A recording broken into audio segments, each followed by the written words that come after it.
नमस्कार। कभी सोचा है कि हमारे आसपास की दुनिया में, चाहे वो संगीत के सुर हों या मधुमक्खी का छत्ता, हर चीज इतनी व्यवस्थित कैसे है? इसका जवाब मजे की बात है, गणित में छिपा है। तो चलिए आज पता लगाते हैं कि यह शानदार भाषा हमारे चारों ओर मौजूद अनगिनत कनेक्शंस को समझने में हमारी मदद कैसे करती है। महान गणितज्ञ G.H. हार्डी ने कहा था, दुनिया में बदसूरत गणित के लिए कोई स्थायी जगह नहीं है। और ये बात कितनी सही है, क्योंकि गणित सिर्फ जोड़ घटाव के बारे में नहीं है। ये तो उन खूबसूरत पैटर्न्स और ढांचों को खोजने के बारे में है जो हमारे ब्रह्मांड की हर चीज को एक साथ बांधे रखते हैं। तो यहाँ हमारा मेन सवाल आता है, कनेक्शन या जुड़ाव के इस आइडिया को हम ठीक ठीक समझे कैसे? गणित हमें सतह के नीचे झांकने का मौका देता है ताकि हम इन रिश्तों के पीछे छिपे लॉजिक को देख सकें। इस पहेली को सुलझाने के लिए हमें गणितज्ञों के सबसे बुनियादी औजारों में से एक से शुरू करना होगा।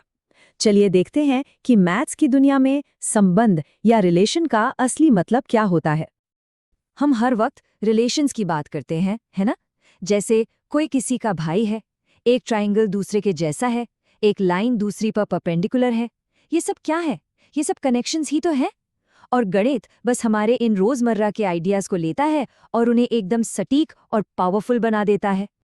सुनने में शायद ये थोड़ा टेक्निकल लगे, पर यह बहुत आसान है। गणित में रिलेशन का मतलब है बस उन सभी जोड़ों की एक लिस्ट जो आपस में जुड़े हुए हैं। मान लीजिए एक पार्टी की गेस्ट लिस्ट है। अगर ए का बी से कोई रिश्ता है तो हम बस ए कॉमा बी को अपनी लिस्ट में डाल देते हैं, बस इतना ही। लेकिन बात यह है कि सारे रिलेशंस एक जैसे नहीं होते। कुछ कनेक्शंस में खास गुण होते हैं, तो उन्हें अलग अलग करने के लिए गणितज्ञ 3 बहुत ही सरल लेकिन दमदार सवाल पूछते हैं। चलिए देखते हैं कि वे क्या हैं। हमारा पहला सवाल है सेल्फ आइडेंटिटी के बारे में। क्या कोई चीज खुद से उसी तरह जुड़ी हो सकती है जैसे वो दूसरों से जुड़ी है? सुनने में थोड़ा अजीब लगता है ना, लेकिन ये रिलेशंस के बारे में एक बहुत जरूरी गुण को सामने लाता है। इसे ऐसे समझिए जैसे आईने में देखना। एक रिलेशन रिफ्लेक्सिव या स्वतुल्य तब होता है जब हर एलिमेंट खुद को देख सकता है। जैसे बराबर होना। कोई भी नंबर हमेशा खुद के बराबर तो होता ही है ना? 5 5 के बराबर है।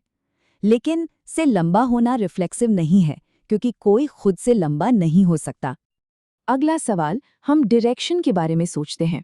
अगर ए का बी से कोई रिश्ता है, तो क्या ये हमेशा 2 वे स्ट्रीट होता है? मतलब क्या बी का भी ए से वही रिश्ता होगा? चलिए पता करते हैं। ये सब इस पर निर्भर करता है कि रास्ता दोनों तरफ जाता है या नहीं। जैसे भाई बहन होना सिमेट्रिक है। अगर राम श्याम का भाई है तो श्याम भी राम का भाई है। लेकिन पिता होना सिमेट्रिक नहीं है। अगर ए बी का पिता है तो बी ए का पिता तो नहीं हो सकता। और हमारी आखिरी जांच इस बारे में है कि क्या ये रिलेशंस एक चेन रिएक्शन बना सकते हैं। अगर ए बी से जुड़ा है और बी सी से जुड़ा है, तो क्या हम सीधे ए से सी तक एक शॉर्टकट ले सकते हैं? ये बिल्कुल डोमिनो इफेक्ट जैसा है। एक डोमिनो दूसरे को गिराता है, दूसरा तीसरे को। जैसे किसी से बड़ा होना ट्रांजिटिव है। अगर ए बी से बड़ा है और बी सी से बड़ा है, तो जाहिर सी बात है कि ए सी से बड़ा होगा ही। ये एक खूबसूरत लॉजिकल चेन बनाता है। तो चलिए अब इस जांच को अपने कुछ उदाहरणों पर आजमाते हैं। ट्रायंगल्स के लिए सर्वांग सम होना को देखिए। अरे वाह, ये तो तीनों टेस्ट पास कर गया। ये रिफ्लेक्सिव भी है, सिमेट्रिक भी और ट्रांजिटिव भी। लेकिन अब जरा लंब होना यानी परपेंडिकुलर को देखिए। ये थोड़ा ट्रिकी है। एक लाइन खुद पर परपेंडिकुलर नहीं हो सकती, तो ये रिफ्लेक्सिव नहीं है। और सबसे मजेदार बात, ये ट्रांजिटिव भी नहीं है। सोचिए, अगर लाइन 1 लाइन 2 पर परपेंडिकुलर है और लाइन 2 लाइन 3 पर, तो लाइन 1 और 3 असल में एक दूसरे के पैरेलल हो जाती हैं। है ना कमाल की बात? तो जब कोई रिलेशन इन तीनों दमदार टेस्ट्स को रिफ्लेक्सिव, सिमेट्रिक और ट्रांजिटिव पास कर लेता है, तब क्या होता है? तब कुछ जादुई होता है। ये इतना खास है कि गणितज्ञ इसे गोल्ड स्टैंडर्ड मानते हैं। चलिए देखते हैं ये क्या है। जब कोई संबंध तीनों जांच पास कर लेता है, तो ये सिर्फ एक क्लासिफिकेशन नहीं रह जाता। ये एक गहरा संकेत है। ये हमें बताता है कि ये संबंध एक जैसा होने या इक्वालिटी के हमारे सहज ज्ञान की तरह ही काम करता है। ये समानता का मैथमेटिकल गोल्ड स्टैंडर्ड है। और ये रहा वो नाम, इक्विवेलेंस रिलेशन यानी तुल्यता संबंध। ये एक जैसा है कहने का एक गणितीय रूप से पक्का तरीका है, जैसे सर्वांग सम होना एक इक्विवेलेंस रिलेशन है। ये हमें चीजों को मतलब के हिसाब से ग्रुप्स में बांटने की अल्टीमेट पावर देता है। ठीक है, तो एक इक्विवेलेंस रिलेशन की असली सुपर पावर क्या है? ये सिर्फ चीजों को क्लासिफाई करने के बारे में नहीं है। इसकी एक जबरदस्त क्षमता है। ये केओस से ऑर्डर बना सकता है। ये बिखरी हुई चीजों को तरतीब दे सकता है। यही है इसकी सुपर पावर। जब हमारे पास एक इक्विवेलेंस रिलेशन होता है तो वो अपने आप पूरी दुनिया को साफ सुथरे अलग अलग बक्सों में बांट देता है। हर बक्से के अंदर सब कुछ एक दूसरे से जुड़ा होता है, लेकिन एक बक्से की कोई भी चीज दूसरे बक्से की किसी चीज से जुड़ी नहीं होती। ये परम आयोजक है, द अल्टीमेट ऑर्गेनाइजर। और इन साफ सुथरे बक्सों या समूहों का एक खास नाम भी है, इक्विवेलेंस क्लास यानी तुल्यता वर्ग। इसे एक स्पेशल क्लब की तरह समझिए। अगर कोई इस क्लब में है तो वो एक खास नियम के तहत बाकी सभी सदस्यों के जैसा है। ये रहा एक बेहतरीन उदाहरण।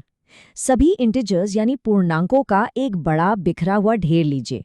अब इस पर एक इक्विवेलेंस रिलेशन लगाइए। दो नंबर जुड़े हुए हैं अगर उनका अंतर 2 से डिवाइड हो जाए।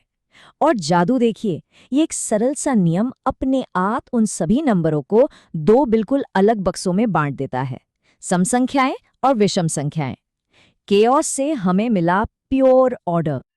और ये जो बंटवारा होता है, ये बड़े सख्त नियमों का पालन करता है। एक ग्रुप के अंदर सब दोस्त हैं, अलग अलग ग्रुप्स के बीच कोई बातचीत नहीं। और जब आप सारे ग्रुप्स को एक साथ मिला देते हैं तो आपको वही मिलता है जिससे आपने शुरू किया था। कुछ भी छूटता नहीं है। ये एकदम परफेक्ट ऑर्गेनाइजेशन है। अब जब हम रिलेशंस की ताकत को समझ गए हैं तो चलिए एक छोटी सी झलक देखते हैं कि ये ज्ञान हमें आगे कहाँ ले जाता है। ये हमें ले जाता है फंक्शंस की दुनिया में, जो असल में एक बहुत ही खास और वेल बिहेव तरह के रिलेशन ही होते हैं। इसे ऐसे सोचिए, एक रिलेशन मशीन थोड़ी अनप्रिडिक्टेबल हो सकती है। एक इनपुट डालो तो शायद कई अलग अलग आउटपुट्स मिल जाएं, लेकिन एक फंक्शन मशीन पूरी तरह से प्रिडिक्टेबल होती है। हर इनपुट के लिए सिर्फ और सिर्फ एक ही आउटपुट मिलता है। ये एक पक्का भरोसेमंद कनेक्शन है। सारे फंक्शंस रिलेशंस होते हैं, पर सारे रिलेशंस इतने सलीकेदार नहीं होते कि फंक्शन बन सकें। तो हम आपको इसी सवाल के साथ छोड़ जाते हैं। अगली बार जब आप लोगों को एक ही शहर के या कपड़ों को एक ही रंग के होने के आधार पर ग्रुप करें तो एक पल रुक कर सोचिएगा। असल में आप अपने दिमाग में पावरफुल इक्विवेलेंस रिलेशंस का इस्तेमाल कर रहे हैं।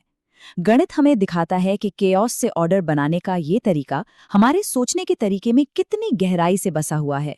सोचने वाली बात है ना?